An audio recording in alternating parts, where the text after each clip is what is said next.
I thought my husband and his brothers were joking when they left me stranded at a rest stop 97 miles from nowhere. Find your own way back. They laughed as they drove off. I never came home. 2 years later he found me. 52 desperate messages waiting. Find your own way back, babe. That's what Brandon yelled before he gunned the engine.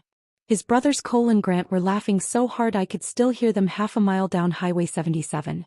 I stood there in the middle of the Arizona desert watching their taillights fade and something inside me just snapped. Not broke, snapped. Like a wire pulled too tight finally cutting loose. They thought they were teaching me a lesson about independence. They had no idea what they'd actually done. They'd set me free. But I'm getting ahead of myself. To understand how I ended up at that rest stop, you need to know how it all began. You need to know about the man I thought Brandon was, and the life I thought we were building together. Before we continue, thank you for being here. If you believe no one deserves to be abandoned and humiliated, please consider subscribing. It's free and helps us reach others who need to hear this. Now let's see what happened next.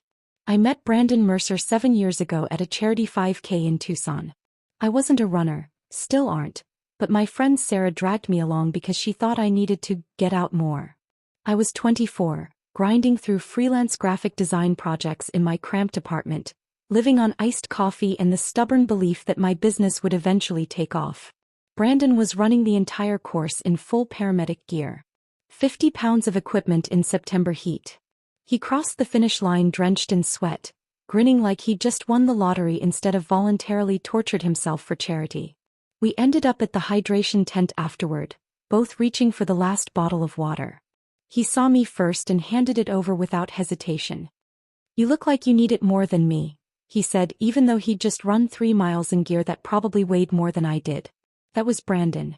At least that was the Brandon I thought I knew. He remembered everything in those early days. My coffee order: iced vanilla latte with oat milk, no whipped cream. How I hated cilantro because it tasted like dish soap. The way I needed absolute silence when I worked, couldn't even handle background music. He'd tiptoe past my home office when I was on deadline, leaving little snacks outside the door like he was feeding a shy cat. After a year of dating, he proposed on a hiking trail outside the city. Sunset painted the desert orange and pink. Tucson spread out below us like someone had spilled a box of lights across the valley. I cried. I said yes. I thought I'd found the person I was supposed to spend my life with. We got married at a small vineyard ceremony. 50 guests. String lights wrapped around mesquite trees. My mom sobbed through the entire thing in the front row. Brandon's parents flew in from Nevada, beaming with pride. His brothers were there too, Cole and Grant, standing up as groomsmen. Back then they were just part of the background. Friendly enough. Normal. I didn't know yet how much space they'd take up in my marriage. How much power I'd give them without realizing it. The first year was good. Really good. I was building my client base. Brandon was working at the fire department saving lives. And we had this little house in Midtown with a backyard barely big enough for a grill and 2 folding chairs. We'd sit out there on weekends drinking cheap beer talking about the future. Maybe kids someday. A bigger place eventually. Growing old together. Simple dreams. The kind that felt achievable. Then Cole and Grant started coming around more often. Cole was 34, 2 years older than Brandon. He worked as a diesel mechanic and always smelled like motor oil and cigarettes. He had this way of talking where everything sounded like a challenge, like he was daring you to disagree with him. Grant was 29, the youngest, bouncing between construction jobs and unemployment. He had a smirk that never quite left his face, like he knew something you didn't. At first I thought their comments were just typical brother banter. "She's got you domesticated, bro," Cole announced at our first married couple barbecue, loud enough for everyone on the patio to hear. Grant would laugh and add, "Whipped. That's the technical term." Brandon would roll his eyes, throw his arm around my shoulders, tell them to knock it off. I'd smile, laugh it off, tell myself that's just how brothers talk to each other. But then I started noticing things. Brandon began canceling our plans whenever his brothers called. Our anniversary dinner got postponed because Cole's truck broke down, and apparently I was supposed to understand that towing your brother's vehicle was more important than celebrating 6 years of marriage. My 30th birthday was completely forgotten because Grant convinced Brandon to go to some motorcycle rally in Flagstaff. "It's just one weekend, babe," Brandon said when I finally brought it up 3 days later. "Family's important, you know?" I nodded. Swallowed my hurt. 'Cause he was right. Family was important. I just didn't realize yet that when he said family, he didn't actually mean me. The cracks started appearing everywhere once I knew where to look. Brandon's phone became a third person in our relationship. It would buzz during dinner, during movies, during conversations I thought we were having. He'd glance down, chuckle at whatever Cole or Grant had sent, then put it face down on the table. When I asked what was funny, he'd wave his hand dismissively. Just guy stuff, babe. You wouldn't get it. I started hearing things I wasn't supposed to hear. Brandon on speakerphone in the garage, laughing with his brothers about me. How I needed the thermostat at exactly 72 degrees. How I'd reorganized his tools without asking, putting everything in labeled bins like some kind of control freak. Their laughter bounced off the concrete walls while I stood frozen in the kitchen doorway, holding a dish towel and wondering when I'd become the punchline. But these were small things. Petty things. The kind of things that felt too insignificant to start a fight over. So I didn't fight. I adjusted. I made myself smaller, quieter, easier. I laughed at Cole's jokes even when they weren't funny. I complimented Grant on job interviews that never led anywhere. I cooked Brandon's favorite meals and pretended not to notice when he spent our date nights texting his brothers. I told myself this was what marriage looked like. Compromise. Sacrifice. Choosing your battles. I told myself I was being too sensitive, too needy, too much.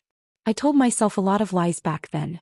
When Brandon announced his buddy Mike was getting married in Sedona, I was actually excited at first. A weekend away. Just the two of us. A chance to reconnect. But then he added, I was thinking we could bring Cole and Grant. Make it a guy's trip. You don't mind, right? That twist in my stomach should have been my answer. But instead I smiled and said, sure, that sounds fun. 'Cause that's what I did. I said sure. I said yes. I said whatever kept the peace. Brandon insisted we take his truck instead of my Honda. More room for everyone, he explained. It made sense. Except it also meant I'd be trapped for 3 hours with no escape route if things went south. The drive to Sedona should have been my warning. Should have been the moment I demanded he turn around. The brothers whispered in the backseat like kids planning mischief. Every time I glanced back, they'd go quiet and exchange looks. Brandon's hand stayed locked on the steering wheel, knuckles white, eyes fixed on the road. What are you guys talking about back there? I asked once, trying to sound casual. Nothing, Haley, Grant said with that permanent smirk. Just brother stuff. Brandon didn't look at me. Didn't defend me. Didn't tell them to cut it out. All three of them kept checking their phones. Trading glances in the rearview mirror. Like they were following some script I hadn't been given. By the time we pulled into the Cactus Creek rest stop, 97 miles from home, my hands were shaking. The place was basically abandoned. One building with bathrooms. A vending machine. A faded sign warning that the next services were 50 miles ahead. Bathroom break, Brandon announced, pulling up to the gas pump. I grabbed my purse and practically ran for the restroom, just wanting a minute alone to breathe. The bathroom was disgusting. Broken soap dispenser. No paper towels. But I splashed water on my face and told myself I was being paranoid. That I was manufacturing problems that didn't exist. When I walked back out into the blinding September heat, they were already in the truck. Engine running. All three of them staring at me through the windshield. I walked toward the passenger door, confused but not yet scared. Brandon rolled down the window. That's when I saw his smile. Not the smile I'd fallen in love with 7 years ago. Something else. Something colder. And that's when he said it. Find your own way back, babe. The engine roared. Gravel sprayed. And just like that, the life I thought I had disappeared into the desert heat. For the first 10 minutes, I actually waited for them to come back. I stood in that parking lot, dust settling on my skin, convinced this was just the setup to some stupid joke. They'd circle back any second now, pull up laughing, and Brandon would lean out the window saying, "Got you," like this was all some elaborate prank I was supposed to find hilarious. But the highway stayed empty. Nothing but heat waves rising off the asphalt and the distant shape of mountains that looked like they'd been cut from cardboard and propped against the sky. My phone showed 0 bars. I tried anyway, holding it up like some kind of useless talisman, waiting for even 1 bar to appear. Nothing.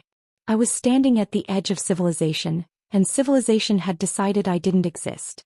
The temperature had to be pushing 105 degrees. The kind of heat that makes your lungs hurt when you breathe. I had half a bottle of water in my purse and $12 cash. The vending machine outside the restroom building looked like it hadn't been restocked since the 90s. That's when the reality started sinking in. Not all at once. More like cold water filling a bathtub 1 degree at a time until suddenly you realize you're freezing. They weren't coming back. Brandon had actually left me here.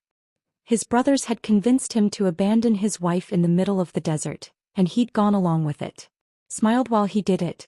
Made it sound like he was doing me a favor. It's a lesson, babe. I thought about his face when he said those words. The casual cruelty in it. Like I was a dog who needed training instead of a person he'd promised to love. I started walking. Highway 77 stretched ahead like a ribbon someone had dropped and forgotten. My sandals weren't made for this. Strappy things I'd worn because they looked cute, not because they were functional.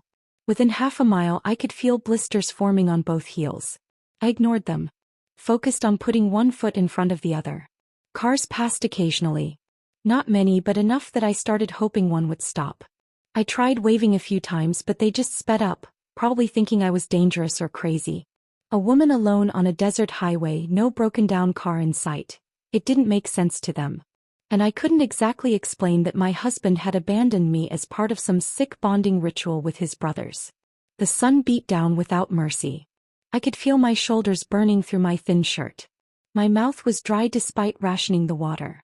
I kept checking my phone even though I knew it was pointless. Still 0 bars. Still just me and the endless stretch of nothing. By mile 2 the shock was wearing off and something else was taking its place. Bigger. The kind that starts in your stomach and spreads outward like poison. All those little moments I'd ignored suddenly lined up in my head like dominoes. Brandon canceling our anniversary. Forgetting my birthday. The constant texting during date nights. The jokes at my expense that I was supposed to just laugh off. The way he'd wave his hand dismissively whenever I tried to tell him how his brothers made me feel. You're too sensitive, babe. It's just how they are. Family's important. The whispers in the backseat during the drive suddenly made perfect sense. The exchanged looks. The way they'd all been checking their phones like they were coordinating something. This whole weekend had been engineered for this moment. They'd planned it. Discussed it. Probably laughed about it. And I'd just gone along smiling and nodding, being the easy wife who never complained. I was so angry I could barely see straight. At mile 3 I heard the sound of an engine slowing down behind me. I turned, squinting against the sun, and saw an RV pulling onto the shoulder. It was one of those massive things, the kind retired people drive across the country collecting refrigerator magnets from every state. The passenger window rolled down and a woman's face appeared. She had white hair and kind eyes behind purple-framed glasses. "Honey, do you need help?" she asked. And just like that I broke. I tried to explain, tried to say something coherent about my husband and the rest stop and being stranded, but it came out as incoherent sobbing. The woman, whose name I'd learned was Linda, just opened the door and helped me inside where the air conditioning felt like jumping into a cold pool. Her husband Ron was driving. He didn't ask questions, just handed me a bottle of water from their cooler and told me to drink slowly. Linda sat next to me, rubbing my back while I cried, and didn't push me to explain until I was ready. When I finally got the story out, they both went quiet for a long moment. "That's not a prank," Linda said finally, her voice tight. "That's abuse." The word hit me harder than it should have. Abuse. I'd never thought of it that way. Brandon had never hit me, never screamed at me. He just diminished me. Made me smaller. Made me believe that my feelings didn't matter as much as his brother's entertainment. "We're heading to Phoenix," Ron said from the driver's seat. "Not Tucson. But Phoenix has a Greyhound station if you need to get somewhere." I nodded, wiping my face with the tissue Linda handed me. "Phoenix. Not home. Somewhere else." They talked about their grandchildren during the drive. 3 boys, all under 10. Linda showed me pictures on her phone, gap-toothed smiles and messy hair. Normal family stuff. The kind of thing I'd imagine having with Brandon someday. That dream felt ridiculous now. Childish.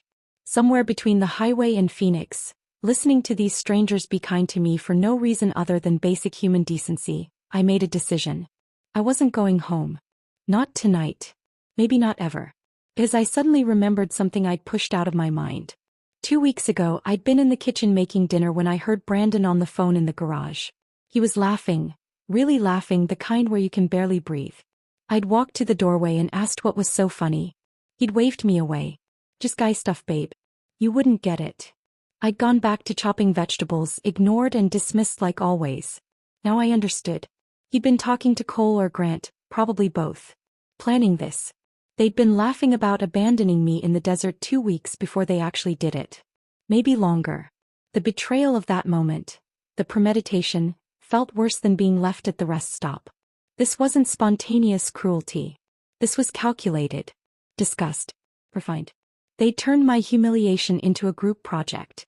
Ron and Linda dropped me at the Phoenix Greyhound station around 7 p.m. Linda tried to give me money, but I refused. I still had my debit card. I could manage. Before they left, Linda hugged me tight and whispered, "Whatever you decide to do, make sure it's for you. Not for him." I stood inside the bus station staring up at the departure board. Tucson buses left every 2 hours. I could be home by midnight. Walk into our house, confront Brandon, demand an explanation. But what would that accomplish? He'd already shown me exactly who he was. He'd looked me in the eye, smiled, and driven away. What explanation could possibly make that okay? My college roommate Maya lived in San Diego. We hadn't talked in 4 years. Life had gotten busy, we'd drifted apart the way people do. But she'd sent me a message last Christmas saying if I was ever in California, her door was always open. I pulled out my phone. Still no missed calls from Brandon, which told me everything I needed to know. He wasn't worried. He was probably at the wedding by now, drinking with his brothers, congratulating himself on teaching me some kind of lesson. I walked up to the ticket counter.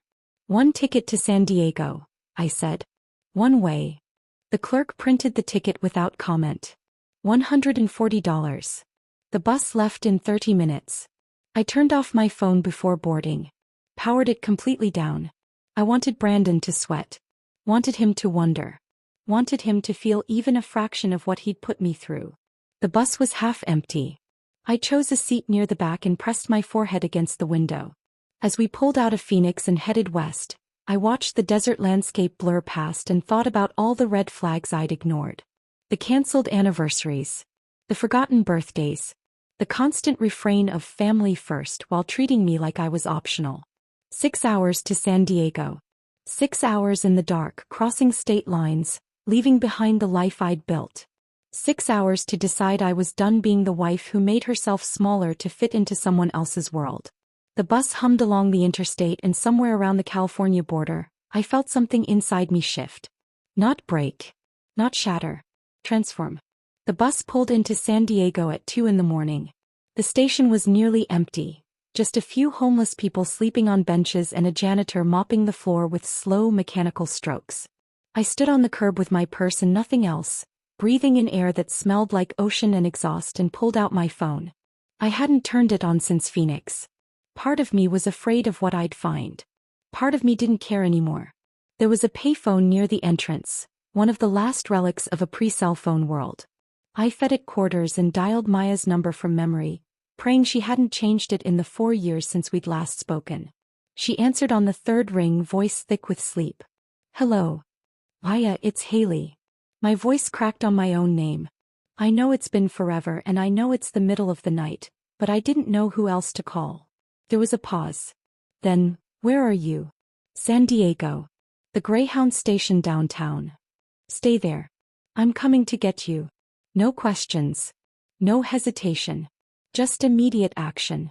I'd forgotten what it felt like to have someone show up for me without conditions attached. 20 minutes later, Maya pulled up in a beat-up Honda Civic, her dark hair pulled into a messy bun, wearing scrubs like she'd just gotten off shift. She took one look at my face and pulled me into a hug that smelled like hospital antiseptic and lavender soap. "Get in," she said. "You can tell me everything when we get home." Her apartment was a small one-bedroom in Ocean Beach, the kind of place where you could hear the waves if you opened the windows. She set me up on her couch with a blanket and a glass of water, then sat cross-legged on the floor in front of me. "Okay," she said gently. "What happened?" So I told her. All of it. The rest stop, the brothers, the planned humiliation. She didn't interrupt, just listened with the same focused attention she probably gave to patients in the ER where she worked as a nurse. When I finished, she was quiet for a long moment. "Are you leaving him?" she finally asked, "or just making him sweat?" I thought about it for maybe 3 seconds. "I'm leaving him." She nodded like I'd just given the right answer to a test question. Good. You can stay here as long as you need. That night I didn't check my phone.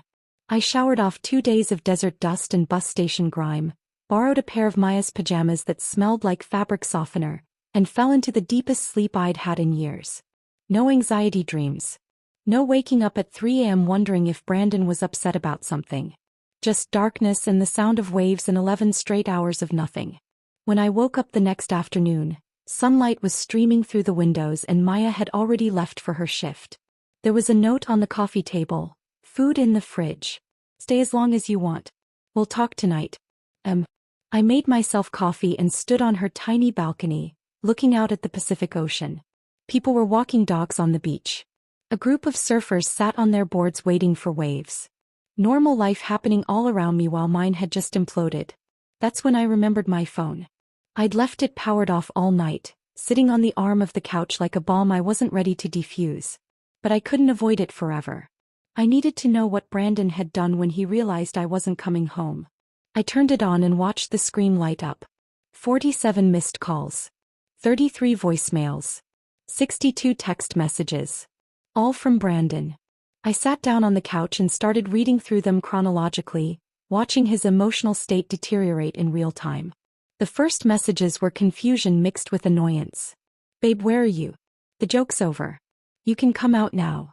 Like I was hiding behind a building at the rest stop, waiting to jump out and surprise them. Then came irritation. This isn't funny, Haley. You're making me look bad in front of my brothers. Not concern for my safety. Not guilt for what he'd done. Just embarrassment that I wasn't playing along. The anger messages started around message 20. You're being ridiculous. It was just a prank.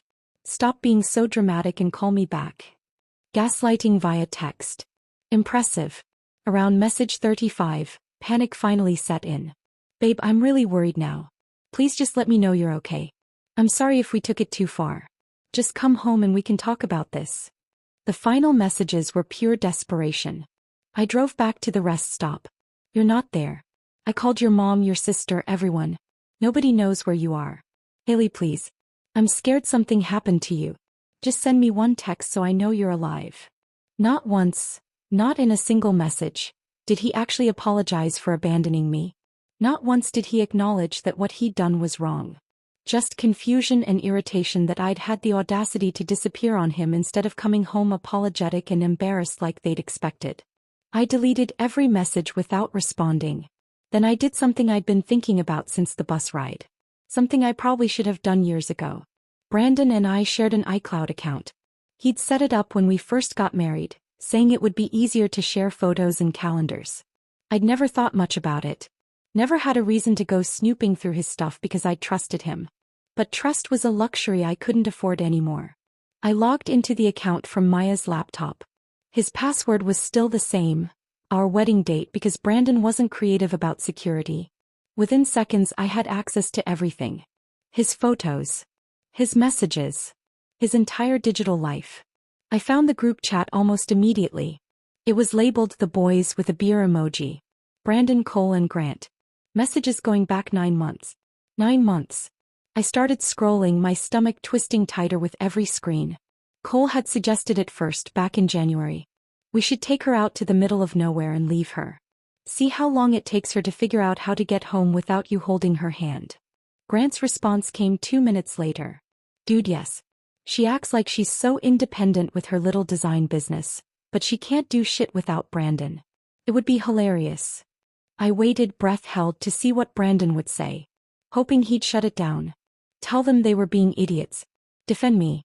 Instead, maybe it would be good for her? Like exposure therapy or something. She does kind of rely on me for everything. My hands were shaking so hard I almost dropped the laptop. They'd spent months planning this. Discussing which rest stop would be remote enough but not dangerous.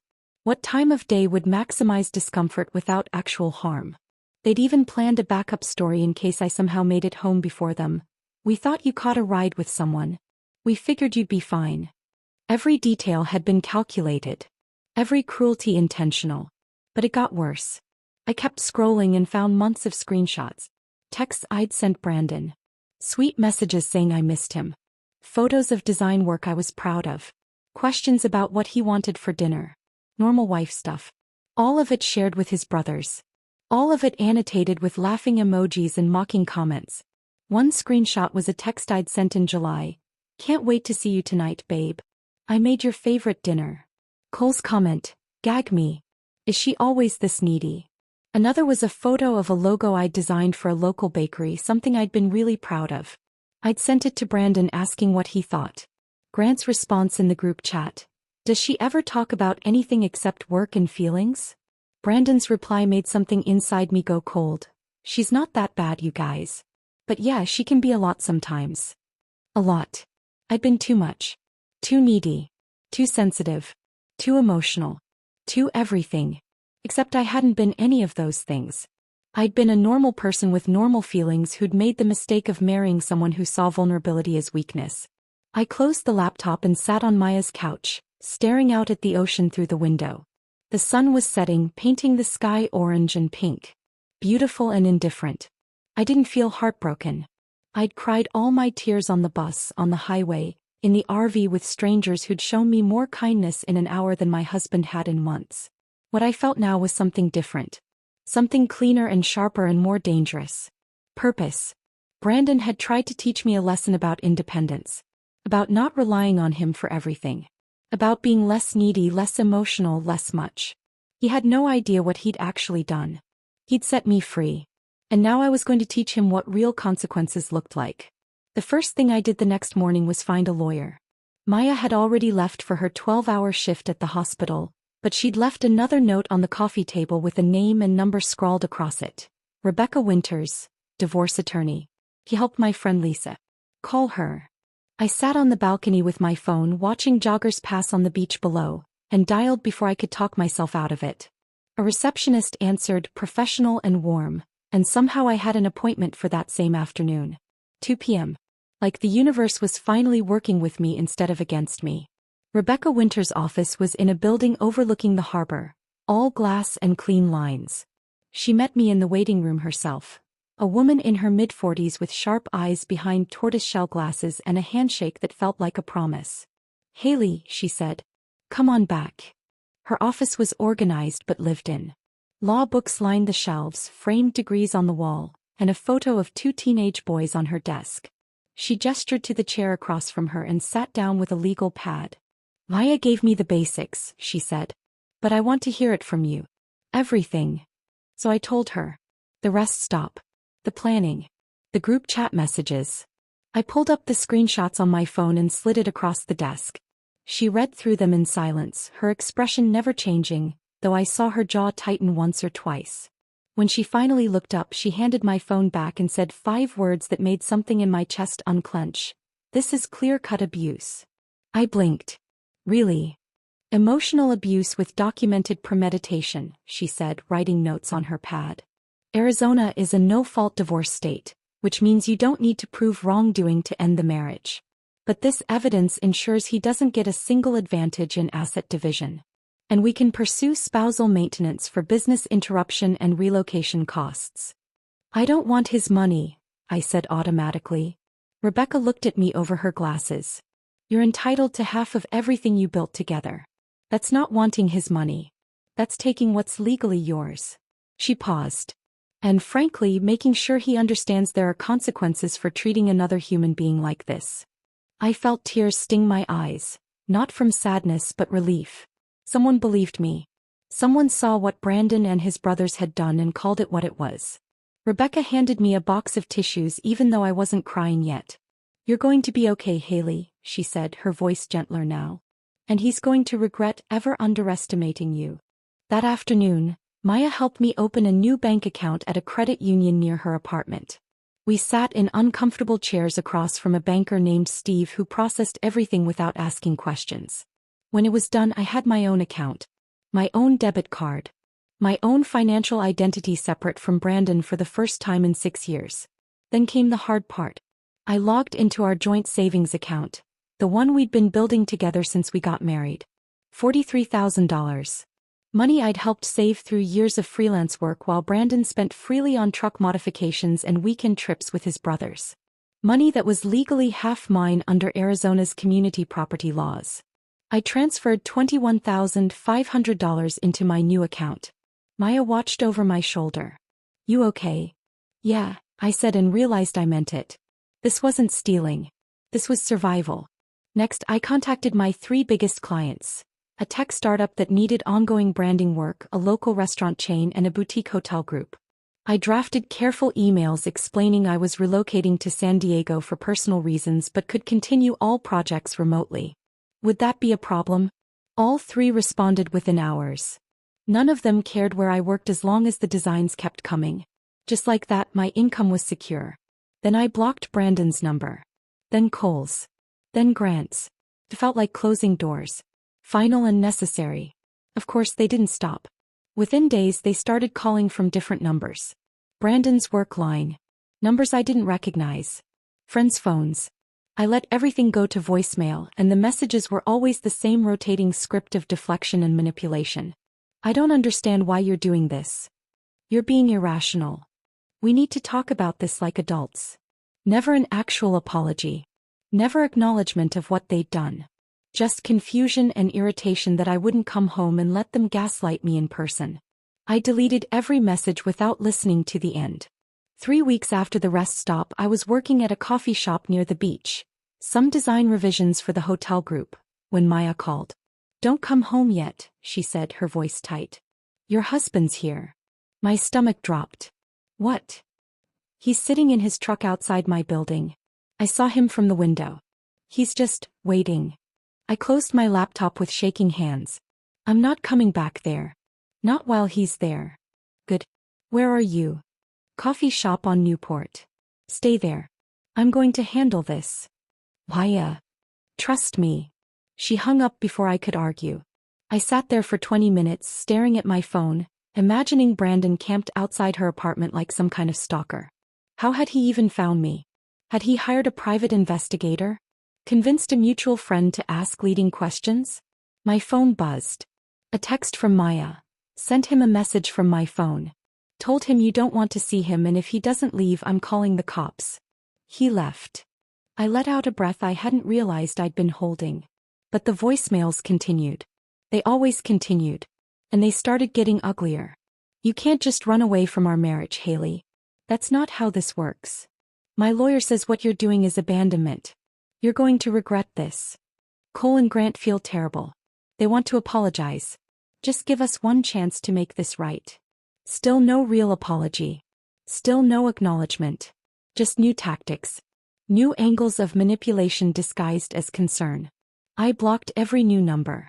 Deleted every message. Built a wall between my old life and this new one brick by brick. Living with Maya, I started noticing things I'd forgotten about myself. Small things that felt enormous in their significance. I liked true crime documentaries. Brandon had always mocked them, called them depressing garbage, so I'd stopped watching them.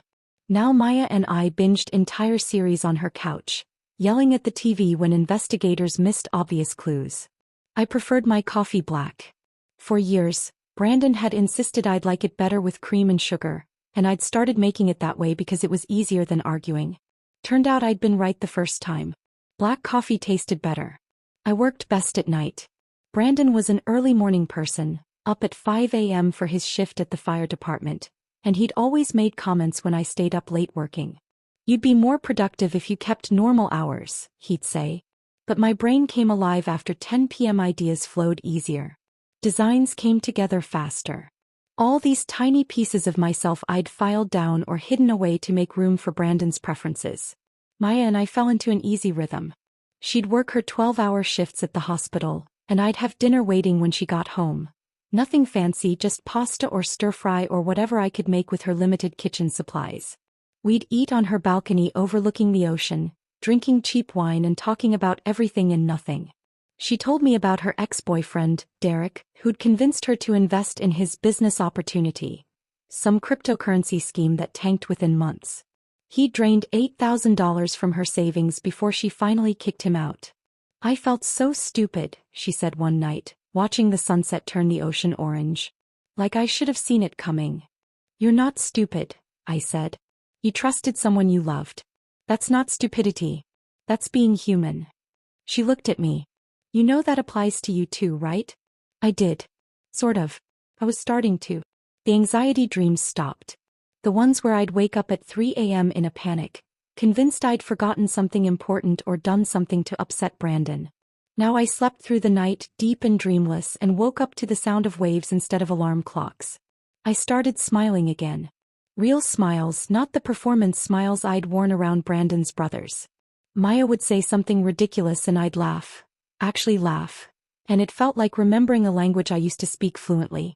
One morning, about a month after I'd arrived in San Diego, I woke up and realized I hadn't thought about Brandon in over 24 hours. Hadn't checked to see if he'd tried calling from a new number. Hadn't rehearsed arguments in my head or imagined confrontations that would never happen. I just lived. And it felt like the first real breath I'd taken in years. 4 months after the rest stop, Rebecca called me into her office with news I'd been both dreading and anticipating. "We're filing today," she said, sliding a stack of papers across her desk. "I wanted you to see everything before it goes through." I picked up the petition for dissolution of marriage and stared at my name typed in official legal font. Haley Marie Brennan versus Brandon James Mercer.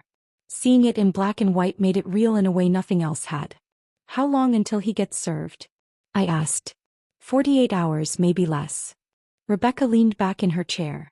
"Be prepared for him to react. This is when people either accept reality or double down on denial." Brandon doubled down.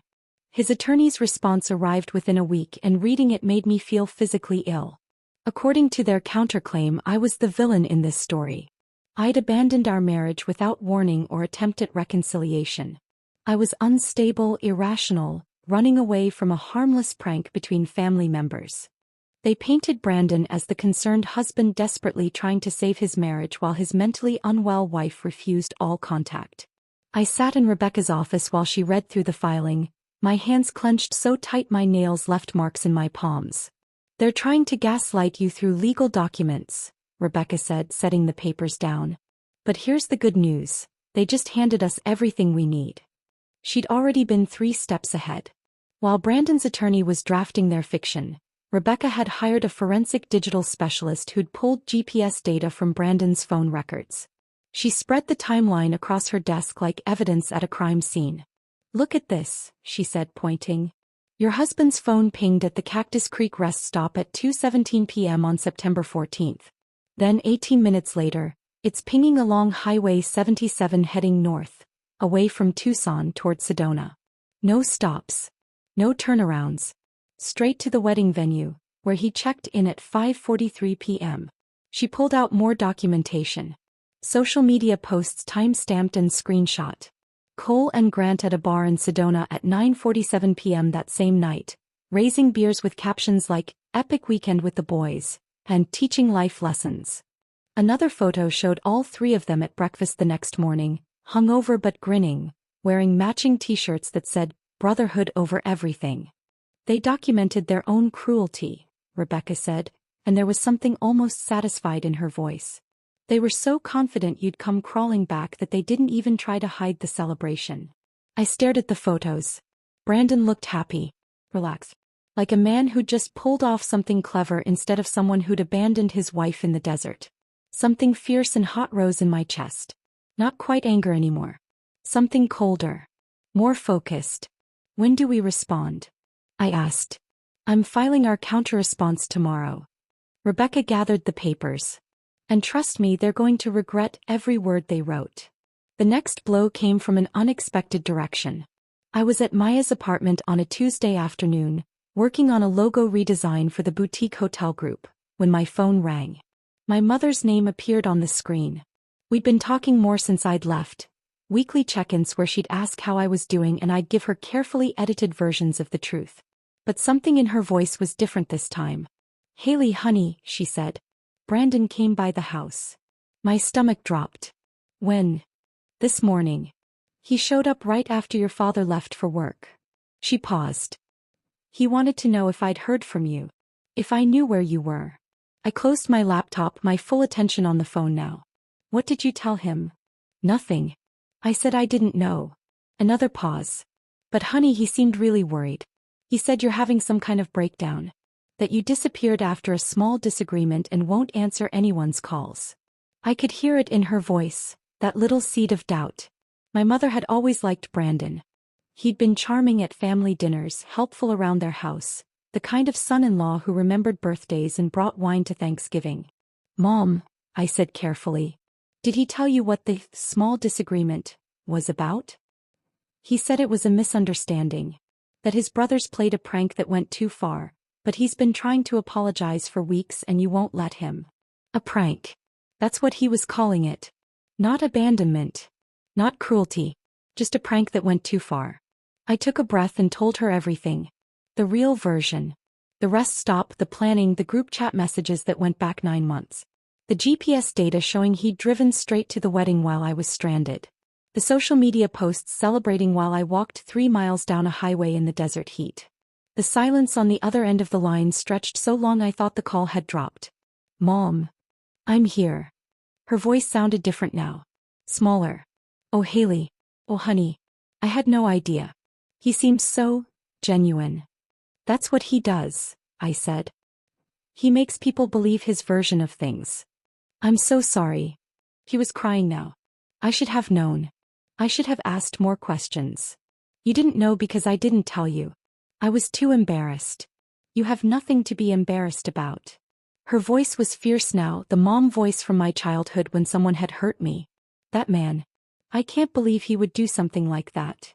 We talked for another hour. By the end, she'd promised not to give Brandon any information about me, to tell my father everything, to stop being polite if Brandon showed up again. "You're my daughter," she said before we hung up. "Not him. You." 2 days later I got a message that hit differently. It was from Sarah, my friend back in Tucson. We'd been close once, grabbed coffee weekly, complained about clients, celebrated each other's wins. She'd been at my wedding, had toasted to our happiness with champagne she'd bought specifically because it was my favorite. The message was casual. Too casual.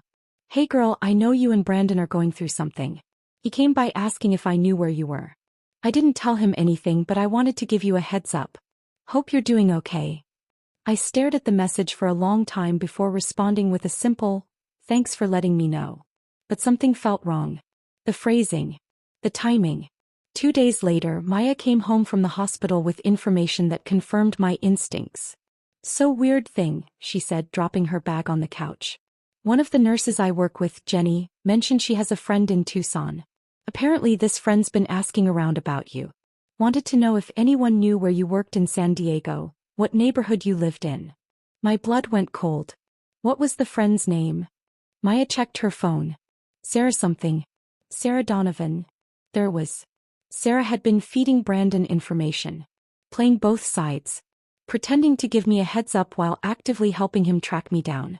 I thought about all the times she'd laughed at Brandon's jokes, even the ones that were at my expense. How she'd always found excuses when I tried to talk to her about problems in my marriage. "Oh, all couples go through rough patches," she'd say, dismissing my concerns like they were trivial. She'd never been my friend. She'd been Brandon's fan.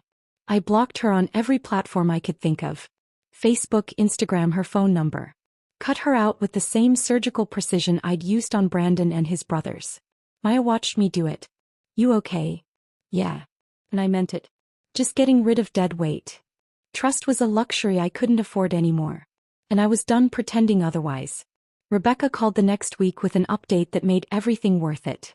"We need to meet," she said. "I have something to show you." Her office was organized chaos when I arrived. Files spread across her desk, her computer screen showing what looked like social media profiles. She gestured for me to sit. "Brandon's attorney is still pushing hard on the abandonment narrative," she said. "Claiming you left without cause, that you're being vindictive. But I've been busy." She turned her laptop around. On the screen were Facebook photos I'd never seen.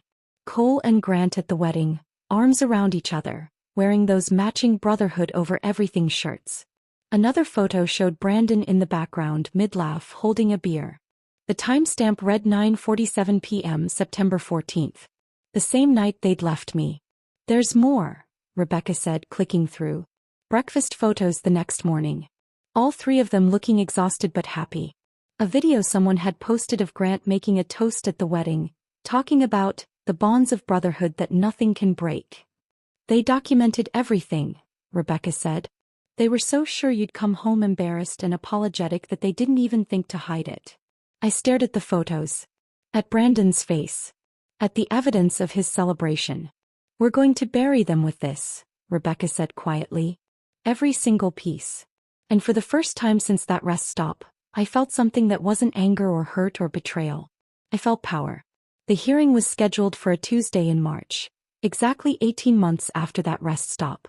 I woke up at 5 a.m. even though the hearing wasn't until 10. Couldn't sleep. Kept running through everything in my head, imagining all the ways it could go wrong. What if the judge didn't believe me? What if Brandon showed up with some explanation that made me look crazy? What if his attorney was better than Rebecca? Maya made me eggs I couldn't eat and coffee I drank too fast. She'd taken the day off work to come with me, sitting at the kitchen table in her scrubs from the night shift, refusing to leave me alone. You're going to be fine, she said for the third time. Rebecca knows what she's doing. I nodded, but my hands were shaking when I tried to put on my earrings. Rebecca had told me what to wear. Simple, professional, sympathetic. I'd chosen a navy dress that didn't wrinkle, minimal makeup, my hair pulled back in a low ponytail. Nothing flashy. Nothing that could be used against me. I looked like someone's kindergarten teacher or a librarian. Harmless. Trustworthy. The opposite of the unstable, vindictive woman Brandon's attorney had painted in his filings.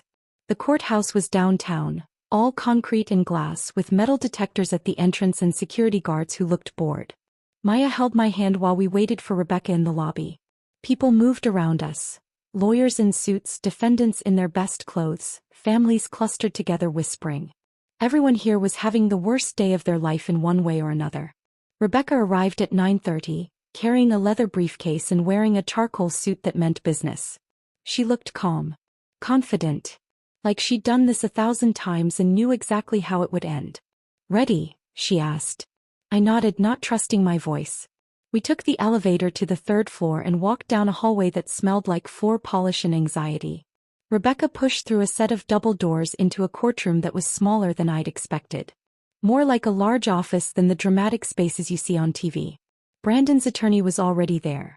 A man in his 50s wearing a suit that probably cost more than my first car. He was setting up files at the defendant's table, looking unbothered by everything. But Brandon wasn't there. I scanned the courtroom twice, thinking maybe I'd missed him. But no. Just his lawyer. Rebecca noticed me looking. Interesting, she murmured. Brandon's attorney approached us before we could sit down. Ms. Winters, he said, extending his hand. Dale Morrison. Rebecca shook it without warmth. Mr. Morrison. My client won't be attending today, Morrison said. He's dealing with a family emergency. How convenient, Rebecca said dryly. Morrison smiled like she'd told a joke. We're prepared to proceed without him if the court allows it. A family emergency. That's what he was calling it. I knew the truth though. Brandon couldn't face what he'd done. Couldn't sit across from me and pretend he was the victim while Rebecca dismantled his lies piece by piece. He was a coward. Always had been. The judge entered at exactly 10 a.m. A woman in her early 60s with silver hair and the kind of sharp eyes that suggested she'd heard every excuse in the book and believed none of them. The bailiff called the court to order and everyone sat. Judge Patricia Harmon. I'd looked her up online the night before. 20 years on the bench, reputation for no-nonsense rulings, 3 grown children. Rebecca had seemed pleased when we'd gotten her name. Good sign, she'd said. Judge Harmon doesn't have patience for games. The judge reviewed the documents in front of her while the courtroom sat in silence. I tried to keep my hands still in my lap, but they kept twisting together. Maya had wanted to come in with me, but only Rebecca was allowed at the table. She was sitting in the gallery behind us instead, a steady presence I could feel without turning around. Finally, Judge Harmon looked up. Mr. Morrison, she said. Your client isn't present? Morrison stood. No, Your Honor. He's dealing with a family emergency but has authorized me to proceed on his behalf. The judge made a note. Very well. Let's begin. Morrison went first and I had to hand it to him. He was good at his job. He painted a picture of me that barely resembled reality. According to him, I was unstable, vindictive, irrational. A woman who'd abandoned her marriage after a minor misunderstanding between family members, and then disappeared without warning, refusing all attempts at reconciliation. My client's wife left their home and marriage without any communication, Morrison said, pacing in front of the judge's bench like he was performing for a jury that wasn't there. She cut off all contact, blocked his attempts to reach her, and has shown no willingness to engage in any form of mediation or counseling. What we have here, Your Honor, is abandonment in its clearest form. I felt my jaw clench. Abandonment. He was actually using that word. Like I was the one who'd driven away and left someone stranded in the desert. Rebecca waited until Morrison sat down before standing. She didn't pace. Didn't perform. Just stood at our table with a calm that felt more powerful than any theatrics. Your Honor, she said. Mr. Morrison has presented a version of events that is not supported by the evidence. May I? The judge nodded. Proceed. Rebecca approached the bench with a folder. What Mr. Morrison calls a minor misunderstanding was actually a premeditated act of cruelty planned over 9 months. She handed copies to the judge and Morrison. These are screenshots from a group chat between Mr. Mercer and his brothers Cole and Grant Mercer. As you can see, they discussed abandoning Mrs. Mercer at a remote rest stop in extensive detail, including timing, location, and backup stories if she somehow made it home before them. The judge read in silence. I watched her face, looking for any reaction, but she gave nothing away. Rebecca continued. Furthermore, we have GPS data from Mr. Mercer's phone showing that immediately after abandoning his wife 97 miles from home with no transportation and no cell service, he drove directly to a wedding in Sedona where he, and I quote from his brother's social media post, partied all night with the boys. She pulled out more documents. Photos this time. The ones from Facebook. Cole and Grant in their matching shirts. Brandon in the background laughing. The timestamp clear and damning. This was not poor judgment, Your Honor. This was calculated emotional abuse. And when Mrs. Mercer exercised her right to leave an abusive situation, Mr. Mercer began a sustained harassment campaign using multiple phone numbers to circumvent her attempts to block contact. Morrison stood. Your Honor, if I may. The judge held up a hand. I have questions first. She looked directly at Morrison. Your client claims this was a harmless prank. Can you explain why he and his brothers documented and celebrated it on social media while Mrs. Mercer was stranded? Morrison opened his mouth, then closed it. Your Honor, my client's brothers may have exercised poor judgment in their social media posts, but poor judgment, the judge repeated, her tone flat. And can you explain the 9 months of planning documented in these messages? That seems like more than poor judgment, counselor. More fumbling. I watched Morrison's confidence crack. Judge Harmon turned to the GPS evidence. According to this timeline, your client drove directly from the rest stop to Sedona, checked into a hotel and attended a wedding. He made no attempt to verify his wife's safety. No calls to local hospitals or police. He simply continued with his weekend plans.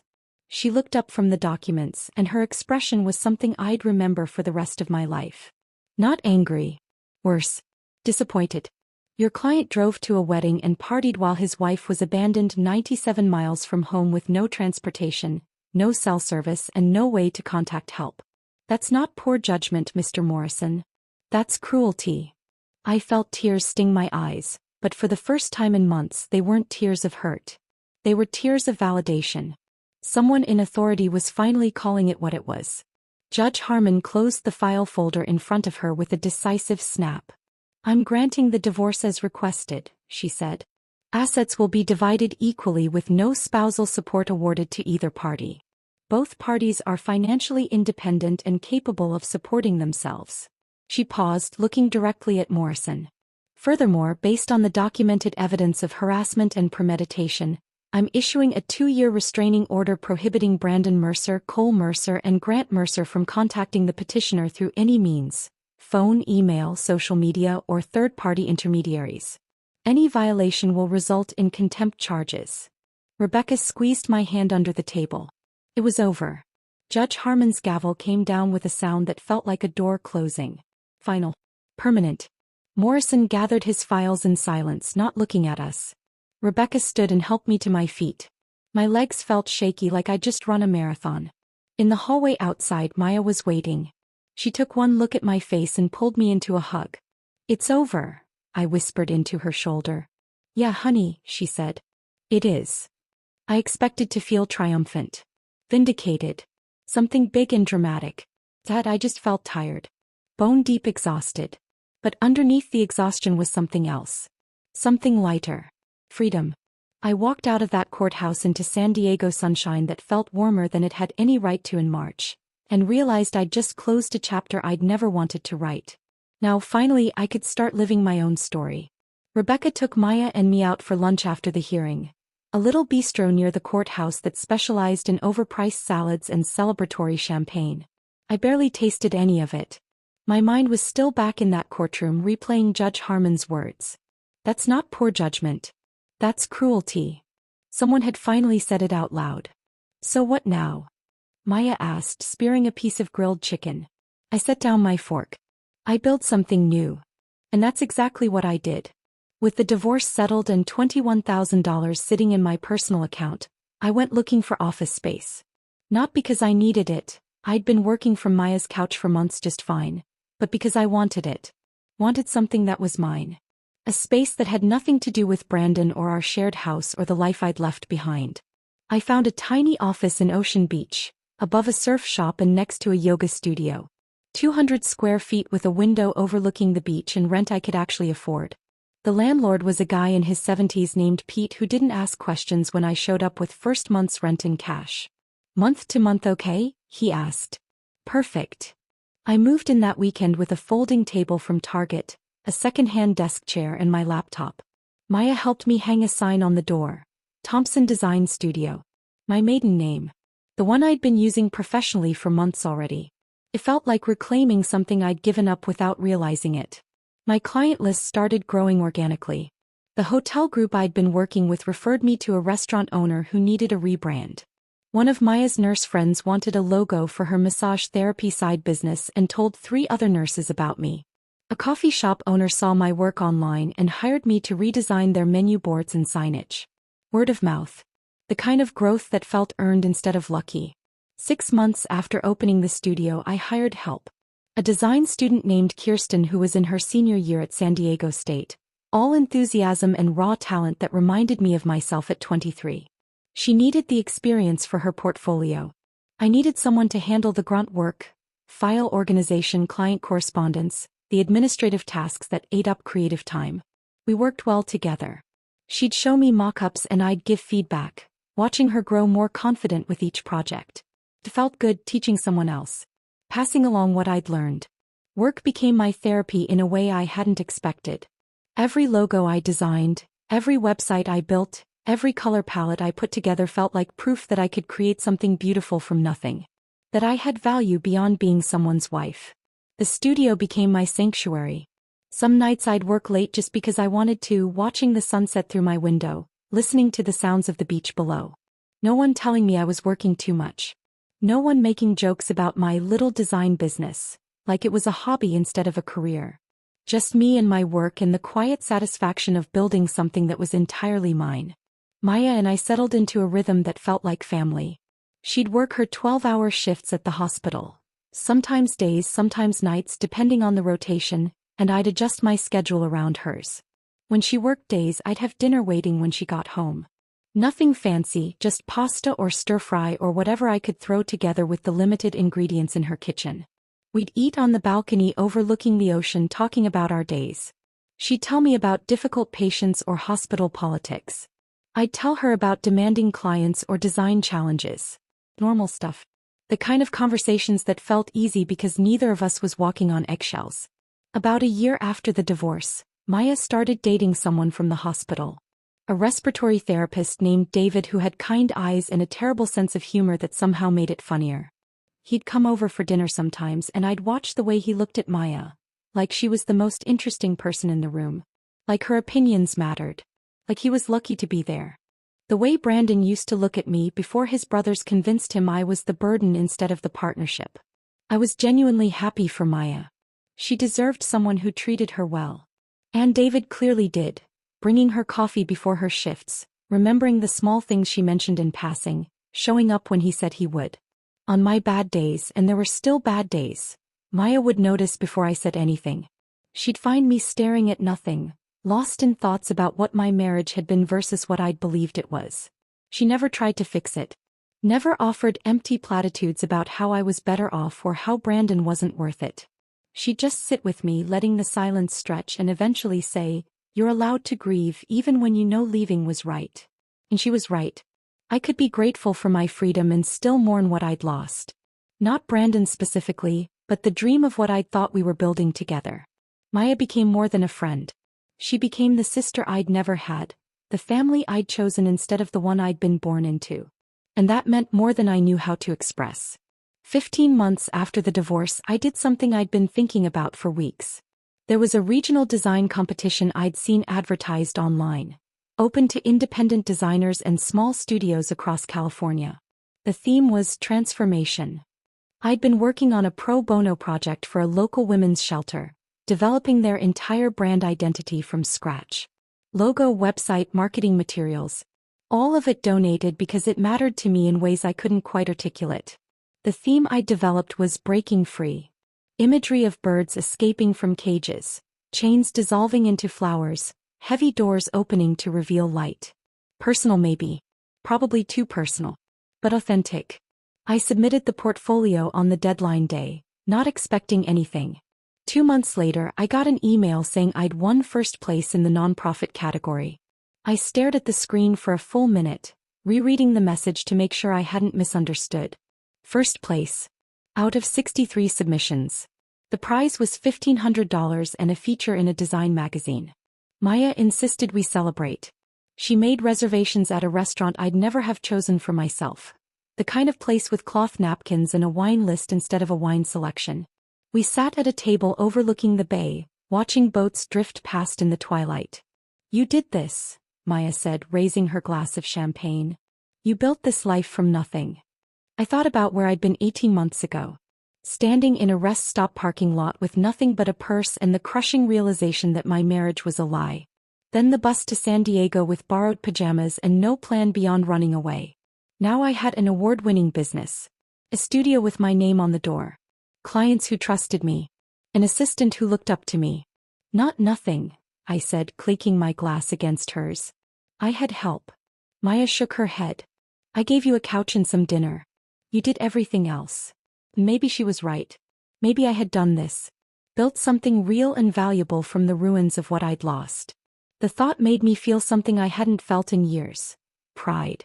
2 years after the rest stop, almost to the day, I was having coffee at a beachside cafe when something happened that changed everything again. I was working on a logo revision for a local brewery, laptop open, earbuds in, completely absorbed in adjusting the kerning on some text. The cafe was busy with the usual morning crowd. Surfers grabbing breakfast, tourists taking photos, locals working remotely. Movement caught my eye. A couple near the parking lot, their body language tense even from a distance. The woman was crying, wiping at her face with the back of her hand. The man was talking, but his posture was all wrong.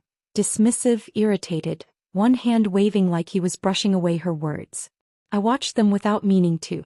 Watched the woman try to explain something, her voice rising. Watched the man cut her off, shaking his head like she was being unreasonable. I felt that old familiar twist in my stomach. The urge to intervene. To walk over there and tell that woman she deserved better. That dismissiveness is just the beginning. That if he's waving away her feelings now, it only gets worse. But I stayed in my seat, earbuds dangling around my neck, coffee getting cold. Because I realized something sitting there in that cafe with the morning sun warm on my face. I'd spent years trying to fix my marriage. Years trying to be enough for Brandon, trying to win over his brothers, trying to smooth over every conflict and pretend the problems were smaller than they were. I'd blamed myself for not being cooler, funnier, less sensitive. For needing things like respect and consideration and basic human decency. I'd carried that blame like a weight, convinced that if I'd just been different, better, everything would have worked out. Watching that couple argue in the parking lot, I finally understood what I should have known all along. It was never my fault. I couldn't have loved Brandon into being a better husband. I couldn't have changed who Cole and Grant were or convinced them I was worthy of basic kindness. I couldn't have saved a marriage to someone who saw me as a burden instead of a partner. The only thing I could control was walking away. And I had. I'd walked away from the rest stop. Away from Tucson. Away from a life that was slowly suffocating me while I pretended everything was fine. I'd walked away and I'd built something better.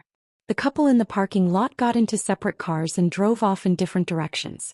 I didn't know if they'd work it out or if she'd realize what I'd taken too long to learn. But I knew I'd finally forgiven myself for staying as long as I did. And that felt like freedom all over again. I packed up my laptop and walked back to the studio, that realization about forgiveness still settling in my chest like something solid and real. The afternoon was perfect. One of those San Diego days where the temperature hovers at 75 and the breeze smells like salt and possibility. Kirsten was at her desk when I walked in, headphones on, working on mock-ups for a coffee roaster rebrand. She looked up and pulled one earbud out. "You okay?" she asked. "You look different." "I'm good," I said. And I meant it. I settled at my desk and opened my laptop, planning to finish the brewery logo I'd been tweaking all morning. But my phone buzzed before I could pull up the file. Unknown number. I almost dismissed it. Probably spam or a client calling from a number I didn't have saved. But something made me open it. "Haley, it's Brandon. Please don't delete this." My stomach dropped. I stared at the screen, reading the first line over and over. "I know I have no right to contact you, but I need you to know something. I'm sorry. For everything. You deserved better than what I gave you. Better than what my brothers and I did. I've been in therapy for a year trying to understand why I treated you that way. I don't expect forgiveness. I just wanted you to know that leaving me was the right choice, and I'm sorry it took me this long to see it." I set the phone down like it might burn me. 2 years. 2 years of silence, of building a new life, of learning to exist without constantly checking over my shoulder. And now this. Kirsten was watching me. "Bad news." "No," I said slowly. "Just unexpected." I picked up the phone again and reread the message. The words seemed genuine. Humble even. The Brandon I'd known would never have admitted he was wrong, never acknowledged that I'd made the right choice, never apologized without qualifying it with excuses. 2 years ago this message would have meant everything. It might have tempted me to respond, to open a dialogue, maybe even to forgive and forget. But that was 2 years ago. That was a different Haley. I locked my phone and slid it into my desk drawer. That night, lying in bed in my apartment. My own apartment now, a one-bedroom I'd moved into 6 months ago when I could finally afford it. I couldn't stop thinking about Brandon's message. Something was nagging at me. An itch I couldn't scratch. I hadn't checked my old email account in over a year. The one I'd set up when I first started freelancing, the one tied to my old life in Tucson. I'd stopped using it after the divorce, switching everything over to a new address that had no connection to Brandon or that version of myself. But the account still existed. Somewhere in the digital ether, still collecting messages I'd never see. I grabbed my laptop from the nightstand and opened it in bed, the screen casting blue light across the dark room.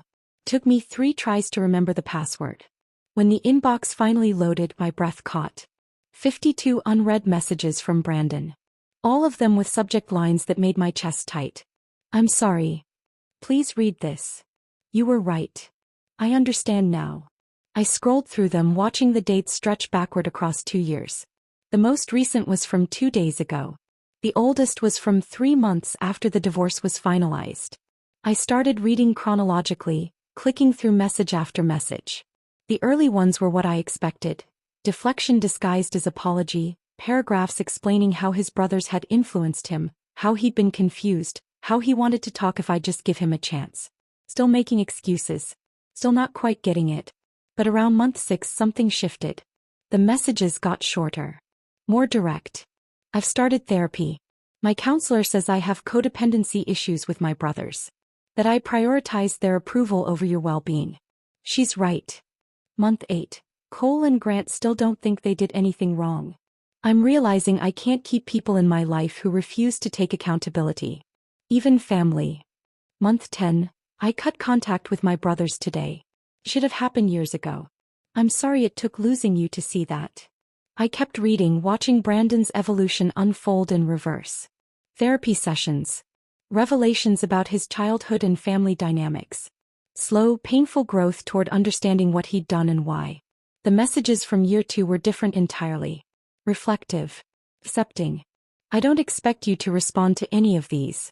I just needed to say it even if you never read it. You were never the problem. I was." I saw your design work got featured in that magazine. You're doing exactly what you should be doing. I'm proud of you even though I have no right to be. I hope you found happiness. Real happiness, not the kind I pretended was enough. The final email sent 2 days ago was longer than the others. I hired a private investigator to find you. Not to contact you, I know I'm not allowed, but to make sure you're okay. He says you're doing well in San Diego. That you have your own studio, your own apartment, your own life. I'm glad. You deserve to be happy, and I'm sorry I made you feel like you had to run away to find it. This is the last time I'll reach out. Not because the restraining order expired, but because I finally understand that my growth shouldn't be your burden. You don't owe me forgiveness. You don't owe me closure. You don't owe me anything.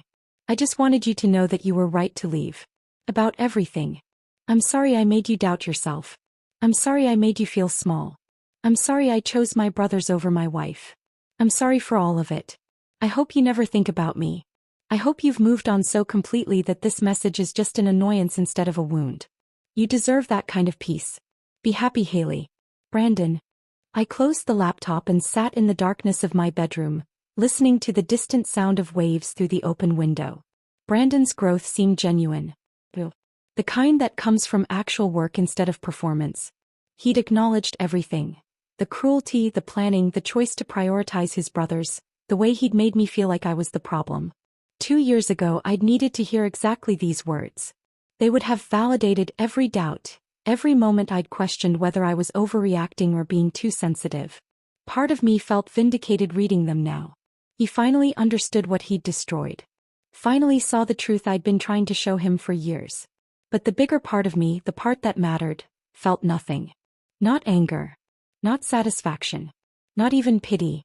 Just indifference. Because the Haley who'd needed Brandon's apology didn't exist anymore.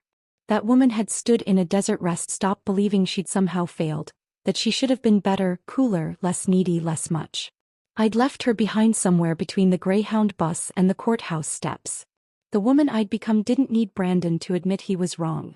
Didn't need his validation or his belated understanding. I'd built a new life without him, a new identity, a new understanding of what I deserved. Brandon's growth was good for him.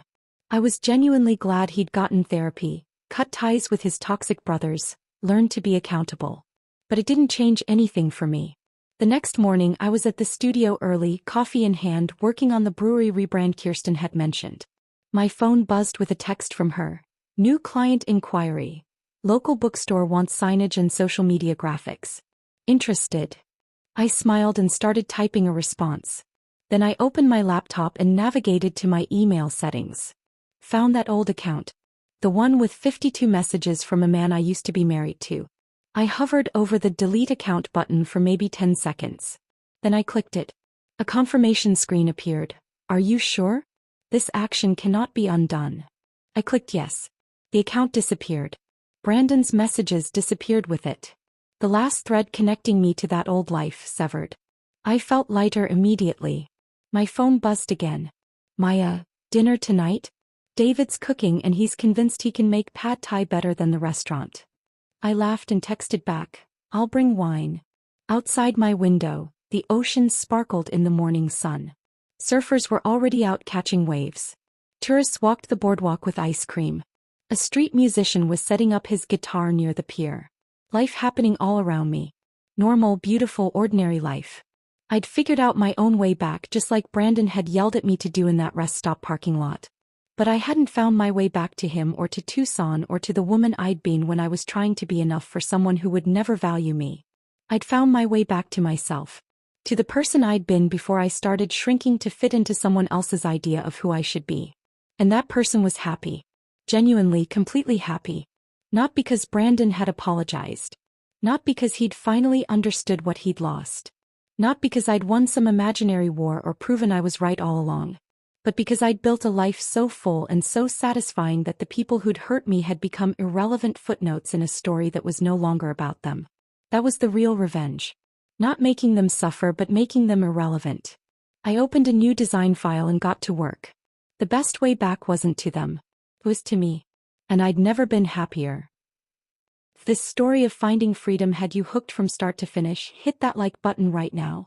My favorite part was when the judge called Brandon's actions what they really were: cruelty, not a prank. What was your favorite moment? Drop it in the comments below. Don't miss more powerful stories like this. Subscribe and hit that notification bell so you never miss an upload.